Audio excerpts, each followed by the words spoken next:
Akala nyo, hindi kayo kasali dito? Sabi ko nga, kapag si Kuting ay binala na kayo lahat sa kanyon, doon nyo palang masiguro ma-realize, tama palang sinabi ni Duterte. Tama pala yung mga taga-Maisog Rally. Magsisiman kayo, gorgor na kayo. Make up your mind. Labanan ang mga bangag. Labanan ang mga sindikato, mafia, kidnapper, lahat kung mahal nyo ang Pilipinas. Ikaw, Browner o Broner, tapang ka, di ba? Umutos ka. Dider kita. Gusto nyo ng bang-bang-bang? Huwag nyo nang patagalin. Ngayon na, junggain nyo ang mga in-check na sinasabi nyong nang aagaw ng ating teritoryo.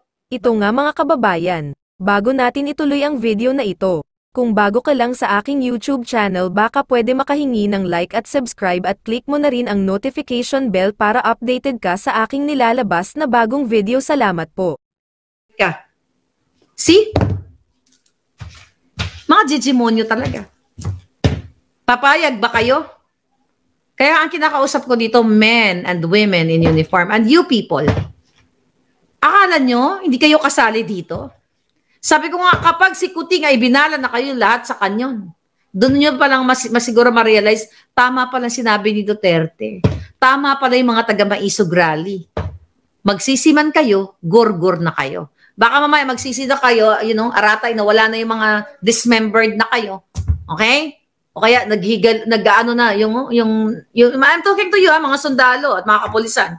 Diba? Na for sure, na nanonood sa akin, dapat siguro habang kayo ay nasa gitna ng bang-bang-bang, tapos matino pa yung utak ninyo, siguro sabi nyo, tama si Duterte, tama si Maharlika, na ibinala lang kami sa kanyon. Uli na ang lahat. Damage is done. But right now, you still have time to do the right thing. You still have time na wag magpasakop sa mga bangag. You still have time para protektahan ang inyong pamilya sa nalalapit na bang-bang-bang. You still have time para protektahan ang inyong bayan para sa nalalapit na bang-bang-bang. You still have time para hindi sundin ang mga bangag, kidnapper, polboronic. Pero kung gusto nyo talaga, go! Makipaglaban kayo sa bang-bang-bang na sinasabi ko. You know what I mean? Ipagpatuloy ninyo. Tumawa lang kayo. Ay, wala yan. Kaya namin ang bang-bang-bang sa China. Matatapang kami. May mga nakatago kaming ice pick at saka barbecue stick. Sapat na ito. I'm telling you people, kami dito na mga Amerikano, kasi Amerikano ako eh. Pinanganak lang ako sa Pilipinas kasi yun ang gusto sabihin ng mga hitad, di ba? Maharlika, wag ka nang makialam. Dito sa issue ng Pilipinas kasi Amerikana ka na, nasa Amerika ka eh. Kaya nga sabi ko, bakit may EDCA kami dyan? Bakit nyo ang mga brusko kong palangga ay inaalaw ni Marcos Jr. na maging part kami dyan? May mga pamilya yung mga palangga ko eh. Bakit nandyan kami? Diba? Kaya sabi ko sa inyo, kapag nagbang-bang-bang, kung ako nandiyan dyan, do goodbye ko kayo. Hindi ba na ako nakatira dyan eh? Kung ako ang sundalo o Navy. Pag natumba ko na yung mga yan, natumba na kayong lahat. Kapag may chance ako, nakaangkla lang ang kanilang sasakyang panghimpapawid. Sakay na lahat. Goodbye, Philippines. Oh. Pakialam ba? Kaming mga Amerikano sa inyo? Di ba kami nakatira dyan eh? Pag nagkahandusay na kayo, ano gagawin namin sa inyo? Alangan, hindi na kayo makagula pa, isasakay pa namin kayo dito sa aming service. Diba? Kung ako yun. Kung ako ang sundalo na nandyan, nakita ko nagkandamatay na kayo, goodbye. Amerikana eh. Bye! I will enjoy the Cali weather, you know? Or I'll just go straight to New York. Magkupi-kupi. Make up your mind. You know what I mean. Make up your mind. Labanan ang mga bangag. Labanan ang mga sindikato, mafia, kidnapper, lahat kung mahal nyo ang Pilipinas. Sabi ko nga, kung matapang kayo, edi go! Umpisahan nyo Junggain nyo ang sasakyan ng China para mabilis na. Tapang kayo, di ba? Ikaw, Browner o Broner. Tapang ka, di ba? Umutos ka. Dider kita. Gusto nyo ng bang, bang, bang? Huwag nyo nang patagalin. Ngayon na, junggain nyo ang mga incheck na sinasabi nyong nang aagaw ng ating teritoryo. Ba't nyo pa pinapatagal? Ano pa ang reason? Total, matapang kayo lahat. Ha? Broner, junggain nyo na dahil yun naman ang gusto nyo eh. Junggain yun eh. You know what I mean, di ba? Alam nyo yung junggain. Bakit nyo pa patatagalin tong bang-bang-bang na to kung matatapang kayong lahat? Kasi kung ako na nagtapang-tapangan na katulad ninyo, wala nang sat-sat-sat-sat. Kung si Marcos Jr. na nagtapang-tapangan, hindi ko kailangan. Ang tunay na matapang na Pilipino ay hindi naghahanap ng damay. I'll tell you something. Nung ako'y bata pa, pag nakikipag-away ako, hindi ako nagsusumbong sa nanay at tatay ko. Ang iba ko mga kapatid, nagsusumbong. Talawan man yung iba. Sorry man mga kapatid ko. Pero ako hindi nagsusumbong. Kasi, gusto kong ipakita sa sarili, sa aking mga palangga, I was young. Kapag ako inapi, hindi ko, sinaway ako ng kapitbahay, buligi, mangkunay. Walang ganon. Ganon kaagad. Nalalaman na lang ng nanay ko, warak-warak na damit ko. Ano yung itsura mo? Nakapagsabunutan ako eh. True. Never ever ako nagsumbong sa aking mga magulang o sa aking mga kapatid na nagpakampi. Kasi matapang eh. Kung matapang ka, kaya mong lumaban on your own. Mapapisikal man. Eh bakit si Kuting? Naghahanap ng kakampi. Eh matapang ka mo eh.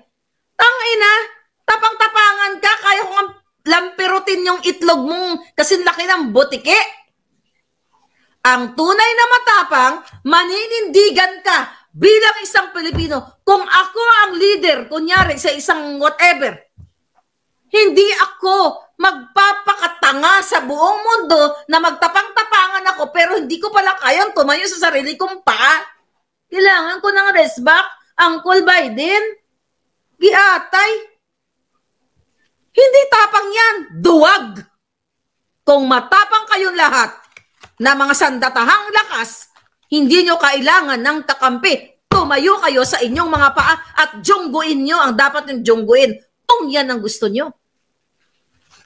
Sabi ko sa inyo eh, nung ako lumaban sa lahat ng laban, remember I told you, no, ako yung medical representative. Bago-bago pa lang ako, ginujungga na ako ng district manager ko. Yung pala, illegal ang ginagawa kasi ayaw niyang nakikita niya ako. Tumayo ako. You know that story?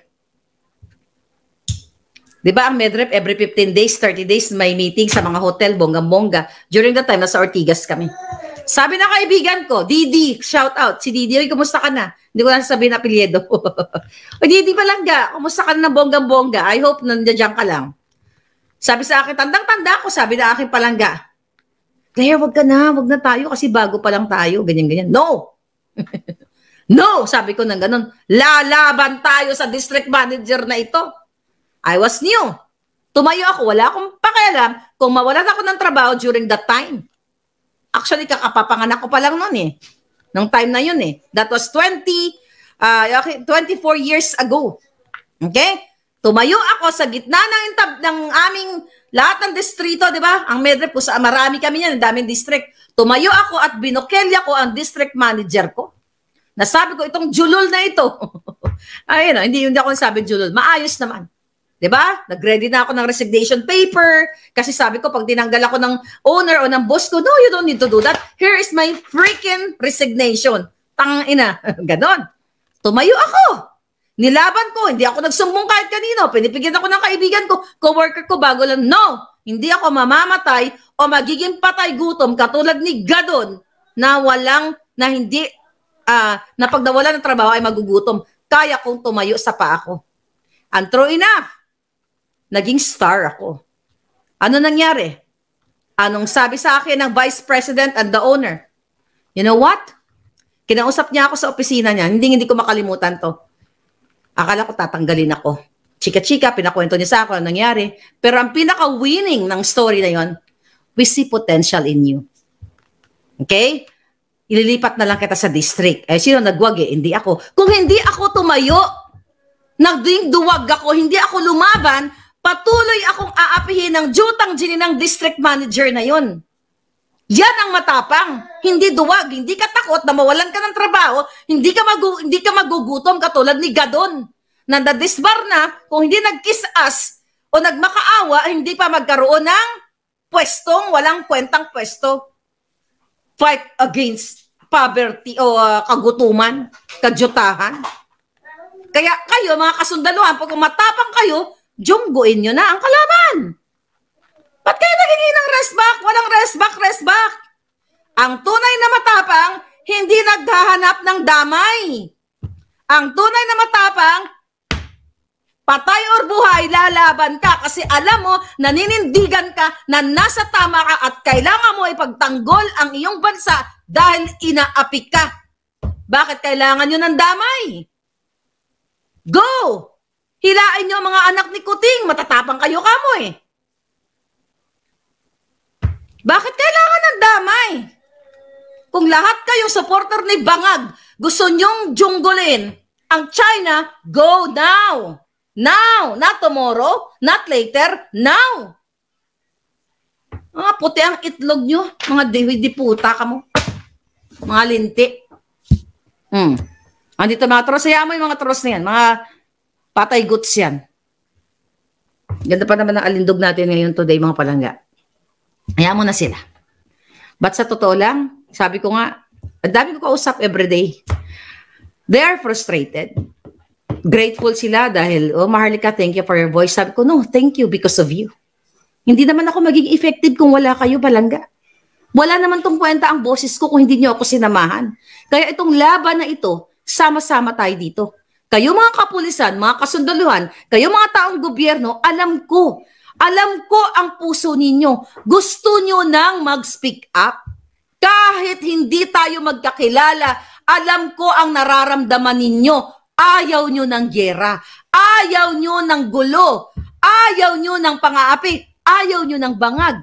Kung yan ang ayaw nyo, bakit kayo tahimik? Diba?